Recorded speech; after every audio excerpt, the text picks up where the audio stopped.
କରେ। ଏଠି ଗପ ଦୂରୁ ଶୁଣାଯାଏ। ଶୀତର ଏହି ମୌସମ ମଧ୍ୟରେ ପ୍ରତ୍ୟେକ ଜୀବନ ଏକ ଛୋଟ କାହାଣୀ ହୋଇଥାଏ।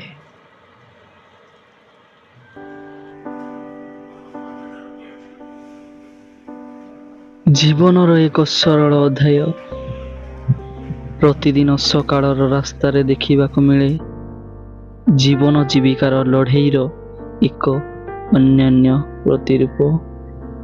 ଏକ ଫଳ ବେପାରୀ ଯିଏ ପ୍ରତିଦିନ ଆପଣାର ଦୁଆରକୁ ଧରେଇ ଆଣେ ପ୍ରକୃତିର ଦିଆ ଉପହାର।